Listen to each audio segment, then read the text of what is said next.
Game, that dude. Down GameCube, nigga, and I'm straight up out the Clem Town. Detroit City. The MC Nerd Show. Welcome back to the MC Nerd Show with your host, GameCube that dude. And we back.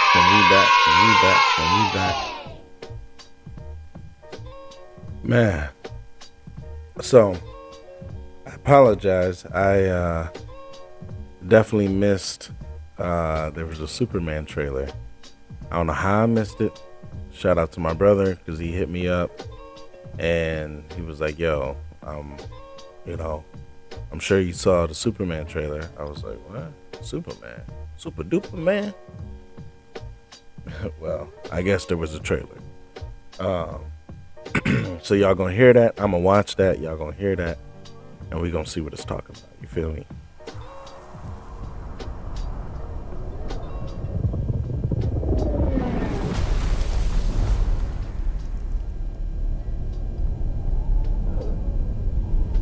This is my first time seeing it, so.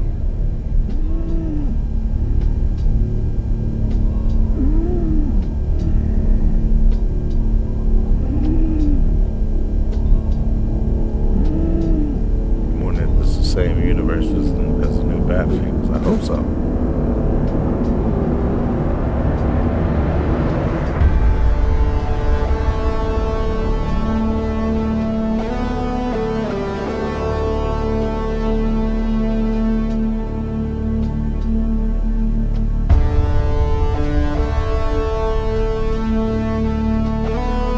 Directed by James Gunn. That's promising.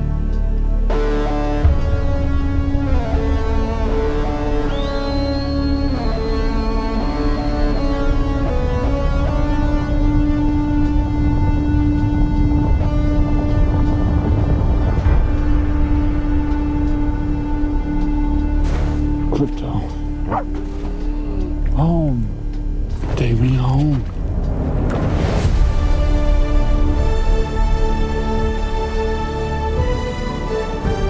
Got the dog.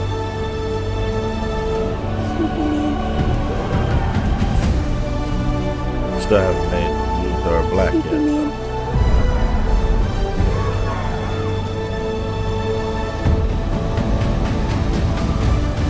Oh, they got Hot Girl.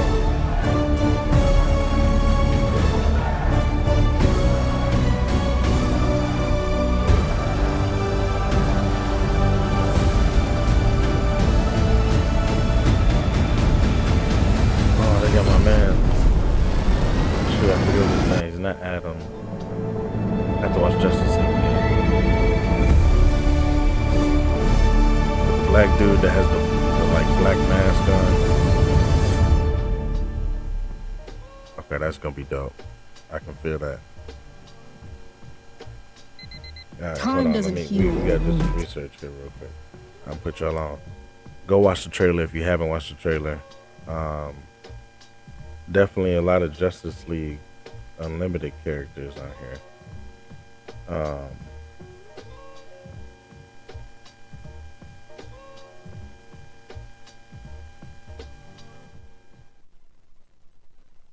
Let's see. I want to say his name is like Infinite. No, it's not Infinite. I know him once I see him. Oh, come on. That's how y'all gonna do me? Then Google's not pulling them up right away. He was one of the main dudes that was holding it down.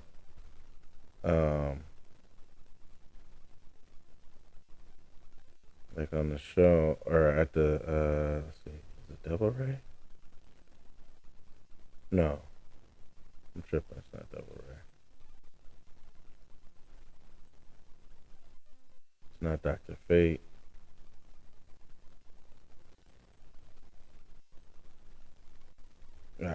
there's a lot of people that they didn't show. Characters.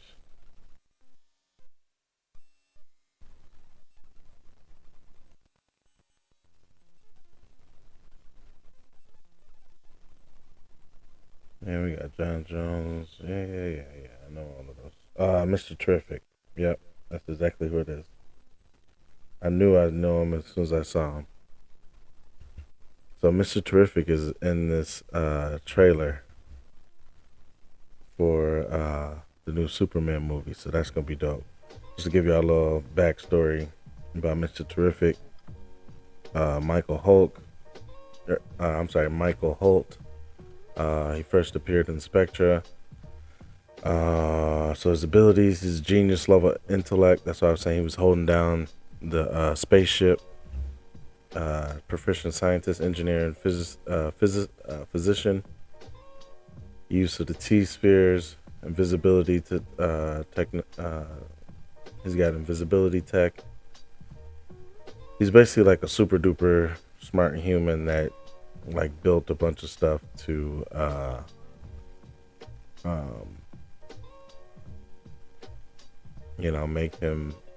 make himself a superhero.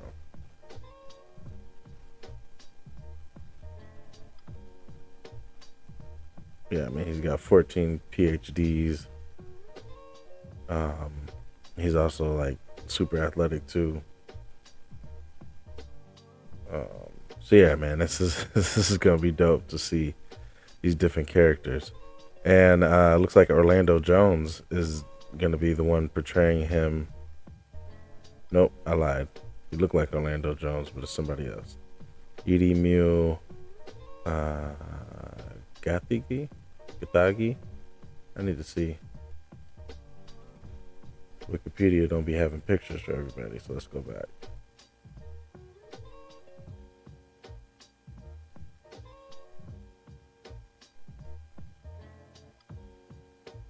Oh, I know, dude. Okay, I can see why I thought it was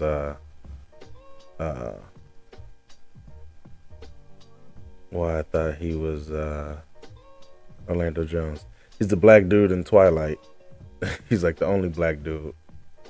He's also Darwin in the X-Men First Class. So yeah, that's dope.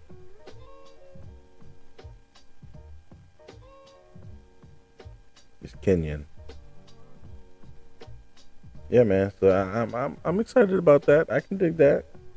We can get down with that. You know what I mean? That's solid.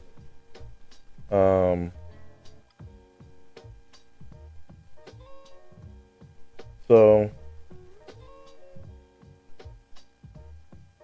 I took some notes for dang, where's my other notes?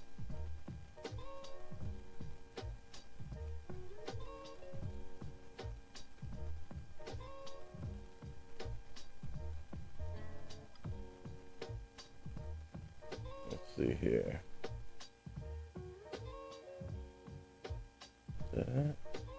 Guess I didn't take notes for Silo. Thought I did. Maybe they're not. Maybe they're quick notes. All right, I guess we'll start with Skeleton Crew. So I did watch the finale of Skeleton Crew.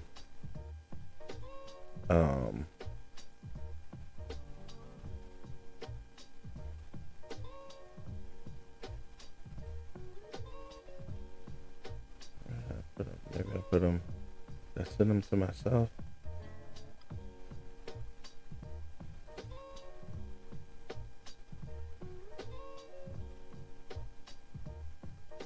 I might have sent it to myself because I definitely was taking some notes.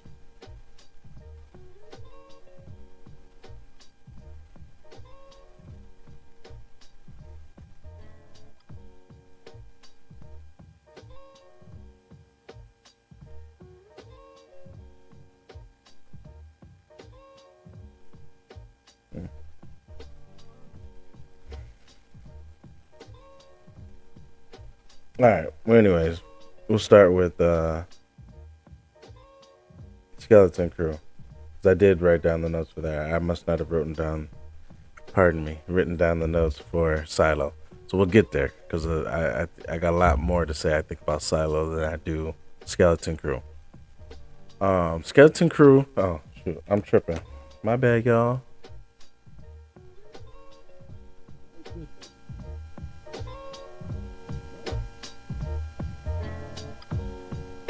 Where's my buttons at? Cover your ears and skip time. Cover your ears. Cover your ears. Skip ahead and come back. So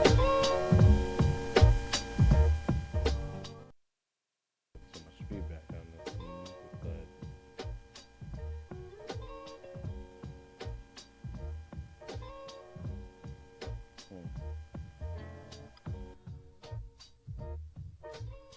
no, maybe that's okay. Let's try it again.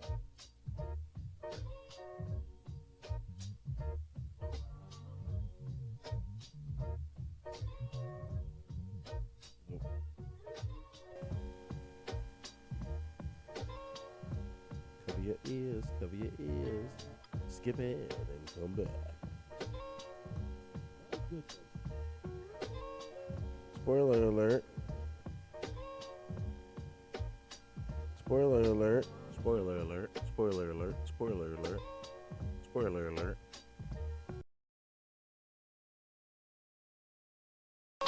Check it. So you got all the spoilers, alerts and intact. We're gonna go in. Alright. Skeleton Crew season 1. I was fire. I give it like a 9 out of 10. Honestly, it was really good writing.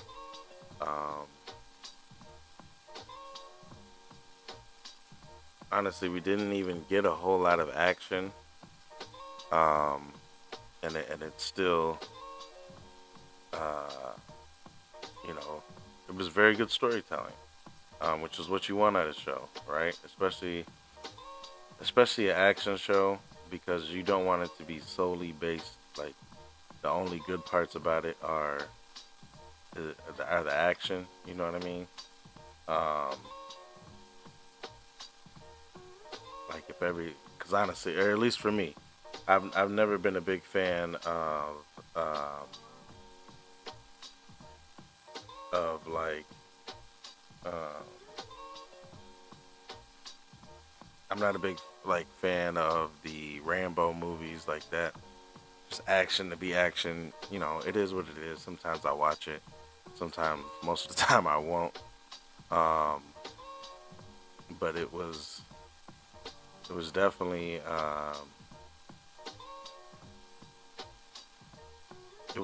lot of good storytelling. I don't think that it was. Uh,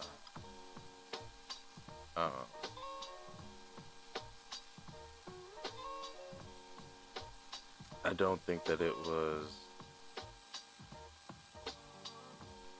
uh, overdone. Um, you know, it was a little bit when I first got into. Sorry, I was trying to find some more notes that I had. It was a little bit hard. Like that first episode was a little bit difficult to get into. Um, Only because it was different than what I thought it was gonna be.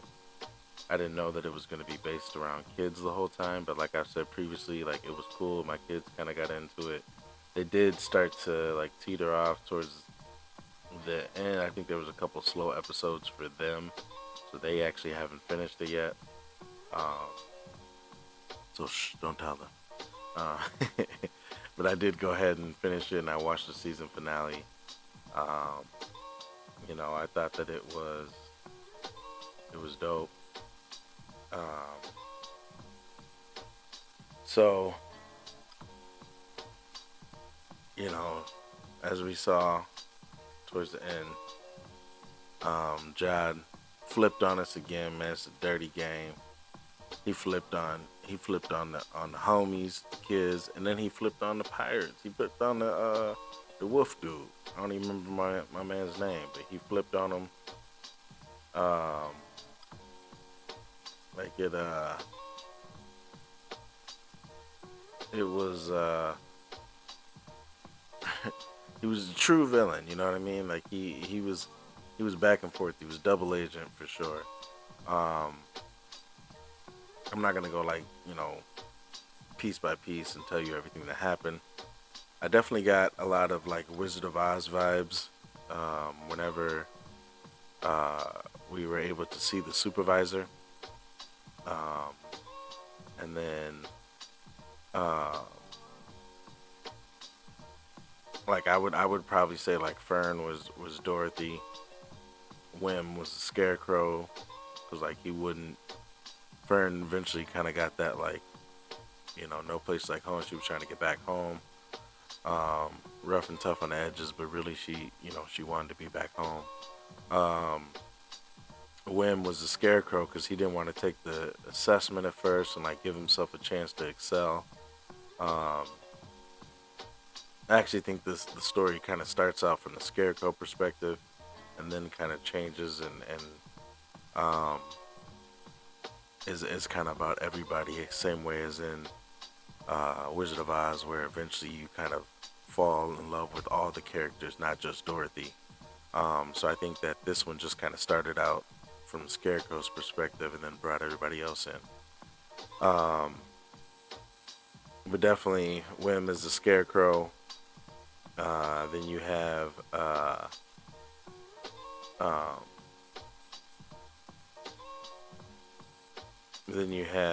Neil as a cowardly lion who eventually kind of gets his courage, and he um,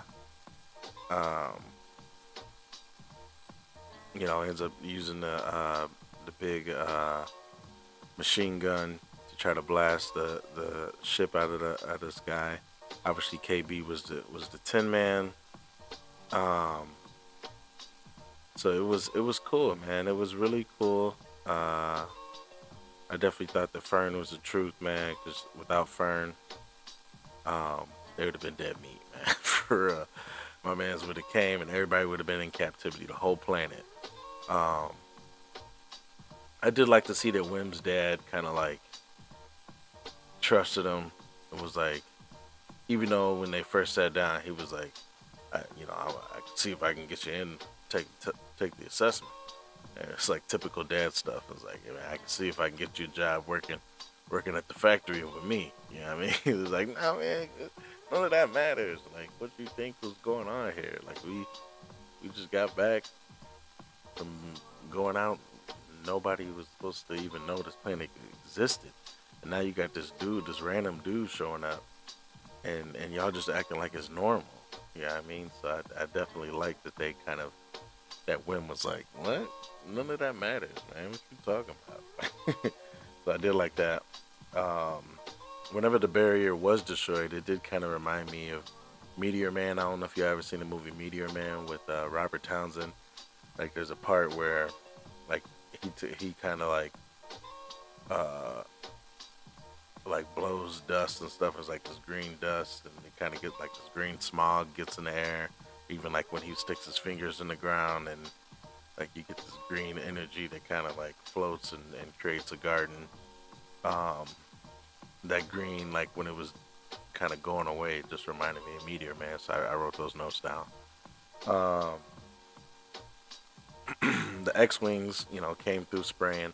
I will say, man, with this ending, like I guess it was a typical Star Wars ending sometimes because it just like ends abruptly, and you're like, well, I would have liked to see some closure on, okay, well, what now that the barrier's ripped open, like what are they gonna do?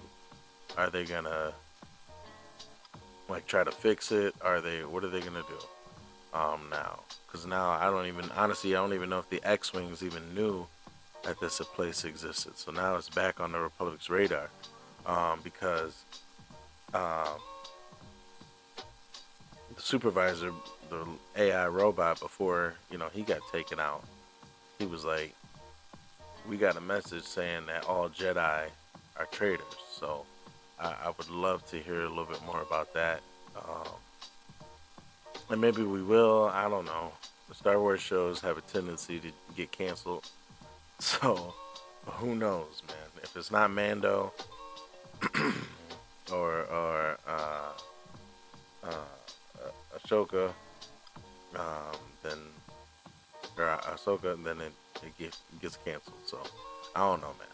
We'll see what happens with that. But definitely a good show. Y'all need to go check it out for sure, for sure. And now Silo. Um, Silo, I did see. Oh, maybe this is. So I had some questions. Man, Silo was good. It was a good season. I actually went back and started watching season one to kind of get prepared for it, the season finale. And there's so much that I have forgotten too. I was kind of happy that I went back and did that, um, because I kind of forgotten like, okay, there was the how like I forgot how important the Pez was in the beginning um, of the story because it was this relic that I still don't even think that it really explained it. I tried to look real quick when Rob was looking at all the relics that Judicial has that aren't even registered like in the system. Um, but I couldn't see it quick enough. I don't think I should have double checked and like screenshot or paused it and tried to look at it deeper. But I don't really remember if it actually um, explained it. So my theory, which I read an article, and I will read to you guys a little bit of that.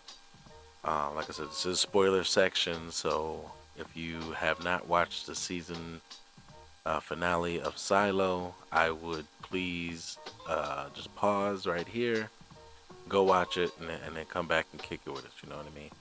Um, so we did that, and then uh, I watched those. I watched the season finale. Now getting into, I had a theory for the ending.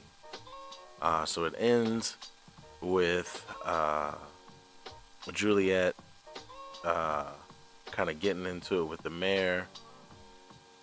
He's trying to get out so that he can just see what it looks like outside before, um, before the AI system like shuts everything down and sprays everybody with the poison. With the same poison that I think they normally spray through the helmets that got everybody.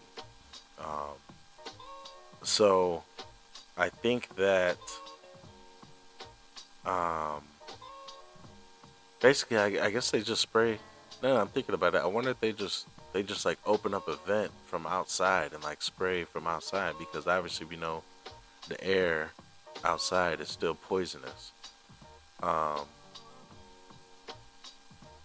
and it also kind of got me thinking, like, why didn't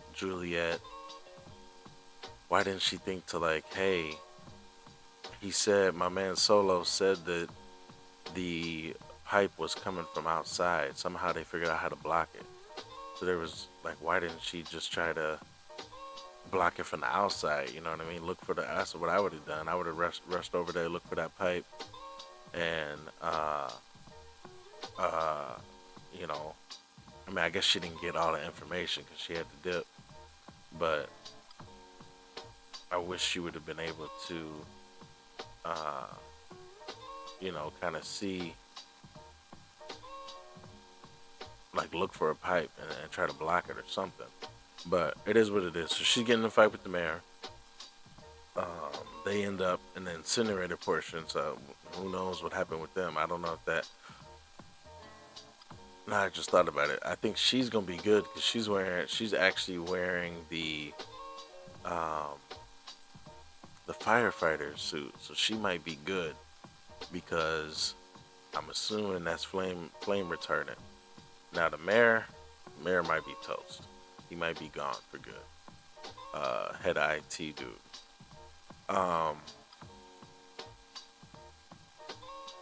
Now, what I was wondering, because right after that it kicks and it goes into this like this politician is going into this bar that looks like it's only like politicians or military people, no civilians. You gotta have like some type of certification to be able to get through here. And it seems like it's been like that for a little bit, some type of lockdown. Because whoever this dude is that we see, he even asked like the security person outside, like, do you even get people that aren't classified enough to even coming through here? And he's like, nah, not really, but we still gotta do what we gotta do. Um, so my guess is like it's been locked. Whatever this lockdown is, that you gotta have certain classifications to get into this bar in DC. I'm assuming it's DC. It looked like DC. That you gotta have certifications. It's been going on for a minute. So he ends up talking to the Dragon Lady from Iron Fist. He's talking to her, and they're kind of going back and forth. It seems like this is the new way to date people that are in the similar walks of life. You know, um, you meet for business, or maybe you just meet to date. Who knows? Whatever the case may be, they're talking back and forth, and then you get the Pez, the infamous Pez. Now, my theory was I didn't know at first when I saw it. At first I saw it, I was like, oh man, are they running like some weird experiment? Like, excuse me, the people in the silo don't know that that there's life going on in another part of the world or another part of the country, like somewhat regular life. People are walking around. They don't live in a silo. They're above ground. Is that just one? Like, is it a certain part of the country, like, somewhere out in Nevada or Arizona or Utah or something, where they're like blasting bombs and an explosion happened and like took out half of the West Coast or something, so they had to all put all these people in silos, but the East Coast is living life normal, and the people of the silo don't know. They did that so that they wouldn't try to get out and get into the air and kill all these people until a certain amount of time. That was my theory at first, because I was like, I don't know why they just jumped, and how this connects to the story that they've been telling for 2 seasons. But then I read an article from the Wrap. Pardon me if this isn't a credible source, but it was by Adam Chitwood. He wrote it January 17th, right after the Silo Season 2 finale had ended. And it said, another jaw-dropping twist as the Apple TV Plus sci-fi mystery series went backward in time 140 years to show viewers the world before the silos. So there you go. And those Ashley Zuckerman and Jessica Henwick are joining the cast of the Silo for season 3, and yes, there will be much more of the Silo origin story explored going forward. They had an interview with the person bringing the book back to TV. It was confirmed. Who was it? Yost, Graham Yost, who's the showrunner. And this book, the original book, is by Hugh Howey.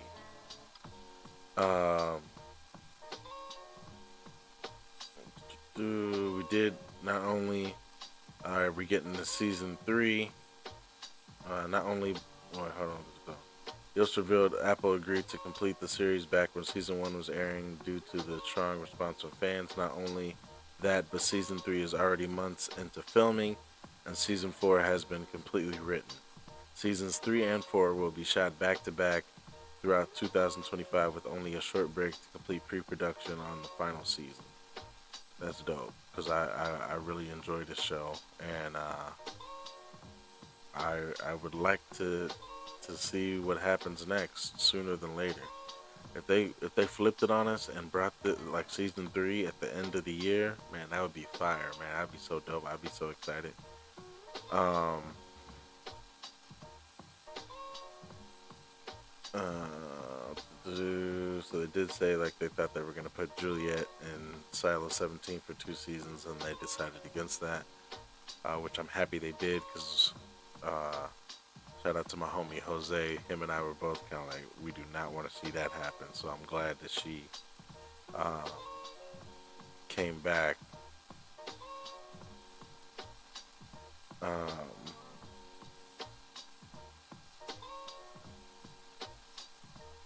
uh,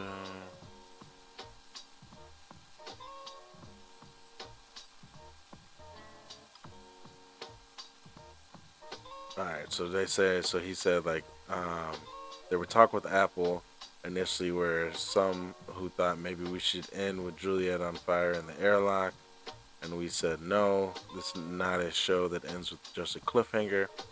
It needs to be something is answered and something is raised. At the end of season 1, when she walks over the hill and out of sight, we could have ended with that, but no, we want her to be seeing that there are 50 other silos. So now we've answered some things, and now we're asking new questions. With this one, it's a different kind of thing. We know people are going to go, oh snap, that's where the Pez came from. What does that mean? Then that propels us forward, and that's kind of the way this show works best, because it's a mystery show. Honestly didn't even know that there was a book for this. So what's crazy, man, is I really kind of got, it's funny that I got the Wizard of Oz feels with um, Skeleton Crew, because I got that same vibe with Silo, and even we learn in the second, I think in the second season, yeah, we learn at some point in the second season that there's a book of Wizard of Oz that I think Solo talks about with Juliet, and he's like, you never, like, I don't think you read it. That book's off limits. Like, that book is considered a red level relic if it's ever found. So I think they decommission that a lot, because it would get people questioning like, oh yeah, what if the people in charge aren't really what we think they are? So it gets people questioning, and they don't want nobody questioning. These aren't the type of people that we want having babies. You know what I mean? So it was really cool kind of seeing season 1 again, and having that fresh in my memory as I went into the season 2 finale. So and definitely, like I said, the Skeleton Crew, fire. Silo season 2, even more fire over your head top. I'm excited for Superman at some point. Daredevil's coming soon. Daredevil comes in March. There's supposed to be a Spider-Man show as well. Animated show, Spider-Man. Let's see here. I can tell you when it comes out. Man. Animated series. When does this come out? It's January 29th.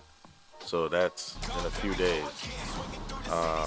I'm not even sure what day I'm gonna put this out. It might be the day that this show even starts.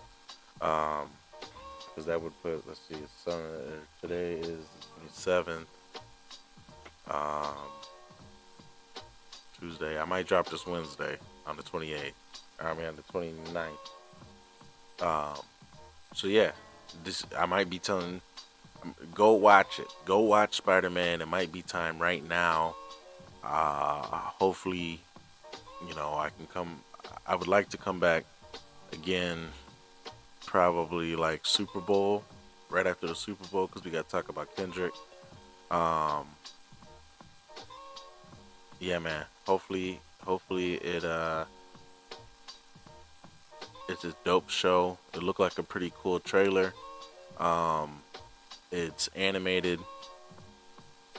One thing though, man, that bothers me about when they do the Spider-Man, it feels like they do a little testing, and Miles, like people love the Miles version of it, and then they go try to make it a Peter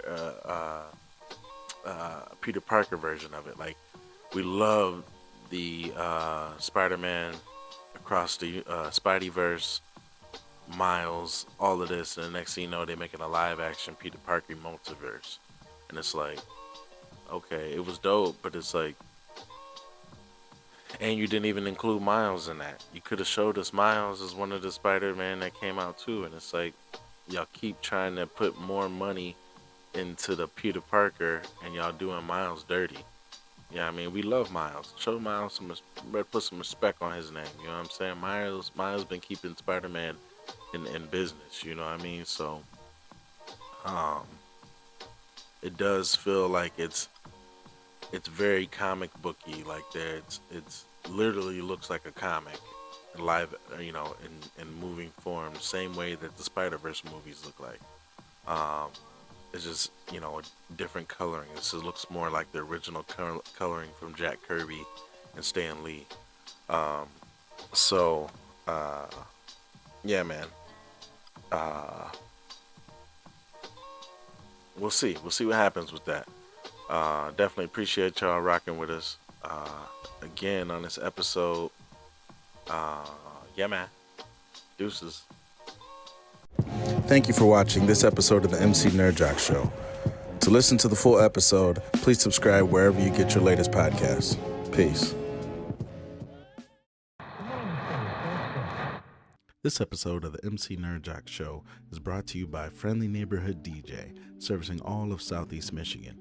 Now, we know you can have anybody DJ your wedding, your birthday party, your school dance, family reunion, whatever the special event is. But let me tell you, it's more fun when you have somebody from the neighborhood.